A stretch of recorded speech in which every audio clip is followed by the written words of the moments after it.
साईं बाबा के चमत्कार की 10 कहानी पढ़कर हैरान रह जाएंगे। यूं तो शिरडी के साईं बाबा के सैकड़ों चमत्कार हैं, लेकिन हम यहाँ बता रहे हैं मात्र 10 ही चमत्कार। हो सकता है कि हमसे कुछ महत्वपूर्ण चमत्कार या बाबा की कृपा के किस्से छूट गए हों। पहली कहानी। साईं बाबा प्रतिदिन मस्जिद में दिया जलाते थे। इसके लिए वो बनिए से तेल मांगने जाते थे, लेकिन एक दिन बनियों ने बाबा से कह दिया कि बाबा हमारे पास तेल नहीं है। तब बाबा वहां से चुपचाप चले गए और मस्जिद जाकर उन्होंने दिए में तेल की जगह पानी डाला और दिया जल पड़ा और यह बात चारों तरफ फैल गई। तब वहां के बनिए उनके सामने आए और उनसे माफ़ी मांगी, तो बाबा ने उन्हें माफ़ कर दिया और उनसे कहा कि अब कभी झूठ मत बोलना। दूसरी कहानी। एक बार बाबा का भक्त बहुत दूर से अपनी पत्नी को लेकर बाबा के दर्शन के लिए आया और जब वह जाने लगा तो जोरों से बारिश होने लगी। तब उनका भक्त परेशान होने लगा। तब बाबा ने उनकी परेशानी को देखकर कहा, हे अल्लाह, बारिश को रोक दो, मेरे बच्चों के घर जाना है। और तत्काल ही बारिश रुक गई। तीसरी कहानी। एक बार गांव के एक व्यक्ति की एक बेटी अचानक खेलते हुए वहां के कुएं में गिर गई। लोगों को लगा कि वह डूब रही है। सब वहां दौड़कर गए और देखा कि वह हवा में लटकी हुई है और कोई अदृश्य शक्ति उसे पकड़े हुए है। वे और कोई नहीं, बाबा ही थे, क्योंकि वह बच्ची कहती थी कि मैं बाबा की बहन हूँ। अब लोगों को कोई और स्पष्टीकरण की जरूरत नहीं थी। चौथी कहानी।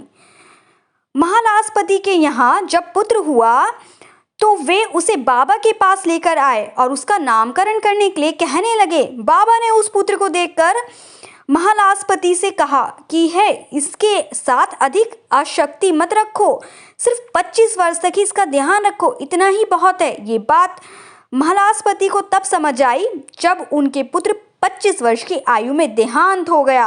1922 में भगत महालास्पति का देहांत हो गया। पांचवी कहानी।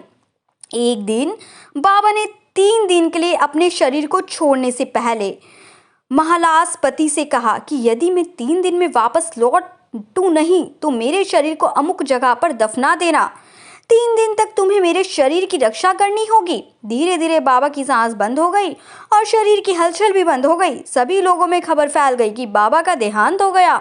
डॉक्टर ने भी जांच करके मान लिया कि बाबा शांत हो गए हैं, लेकिन महालास्पति ने सभी को बाबा से दूर रहने की सलाह दी। उन्होंने कहा कि 3 दिन तक इनके शरीर की रक्षा की जिम्मेदारी मेरी है। गांव में इसको लेकर विवाद हो गया, लेकिन महालास्पति ने बाबा के सिर को अपनी गोद में रखकर 3 दिन तक जागरण किया। किसी को बाबा के पावन शरीर को हाथ भी नहीं लगाने दिया।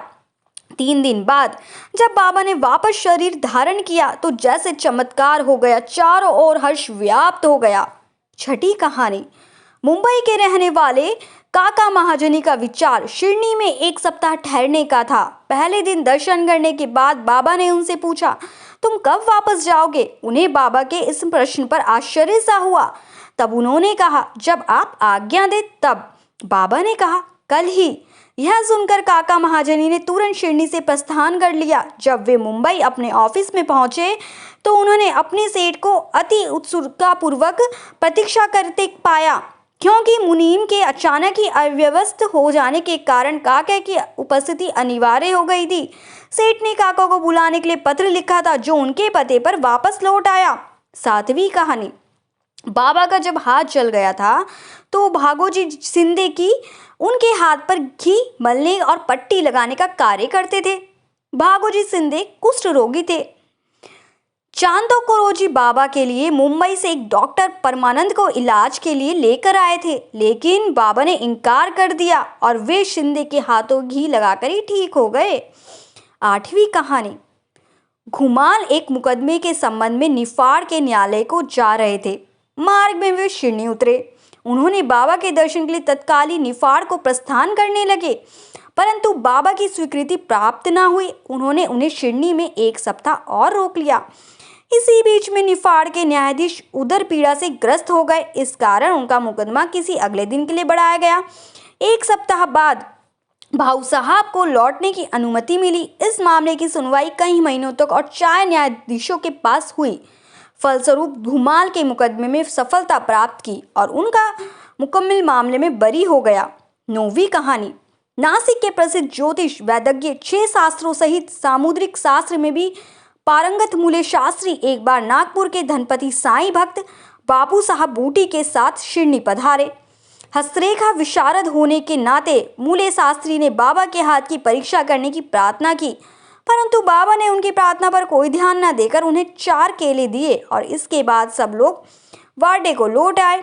वाड़े से लौटने के बाद मैं आरती के समय बापू साहब से बाबा से कहा कि वो मूले से कुछ दक्षिण ले आओ। मूले जब दक्षिणा लेने के लिए गए तो वे मस्जिद से बाहर ही खड़े रहकर बाबा पर पुष्प फेंकने लगे, लेकिन जब उन्होंने ध्यान से देखा तो बाबा की जगह उन्हें कैलाशवासी गुरु घोलप स्वामी दिखाई देने लगे। वे उनकी स्तुति करने लगे और जब आंख खोली तो उन्हें बाबा को दक्षिणा मांगते हुए देखा। ये चमत्कार देखकर उनका संशय दूर हो गया। 10वीं कहानी। एक डॉक्टर अपने साईं भक्त मित्र के साथ शिरडी पधारे। उन्होंने मित्र से कहा कि तुम ही दर्शन करने जाओ, मैं नहीं जाऊंगा, क्योंकि मैं श्री राम के अलावा किसी के समक्ष नहीं झुकता, खासकर किसी यवन के समक्ष, और वो भी मस्जिद में तो कतई नहीं। मित्र ने कहा कि तुम्हें वह कोई झुकने या नमन करने को कोई बाध्य नहीं करेगा, अतः मेरे साथ चलो, आनंद रहेगा। वे शिरडी पहुंचे और बाबा के दर्शन हो गए, परंतु डॉक्टर को ही सबसे आगे जाते देख और बाबा की प्रथम चरण वंदना करते देख सबको बड़ा विस्मय हुआ। लोगों ने डॉक्टर से पूछा कि क्या हुआ। डॉक्टर ने बतलाया कि बाबा के स्थान पर उन्हें अपने प्रिय इष्टदेव श्री राम के दर्शन हुए और इसलिए उन्होंने नमस्कार किया। जब वे ऐसा कह ही रहे थे तभी उन्हें साईं बाबा का रूप पुनः दिखने लगा। यह देख वे आश्चर्यचकित होकर बोले, क्या यह स्वप्न है? ये यवन कैसे हो सकते हैं? अरे अरे, ये तो पूर्ण योग अवतार हैं। बाद में वे डॉक्टर वहीं रुके और उन्होंने परम अनुभूति का अनुभव किया। अगर दोस्तों आपको हमारे ये चमत्कार पसंद आते हैं तो हमारे चैनल को शेयर, सब्सक्राइब और कमेंट करना बिल्कुल ना भूलें।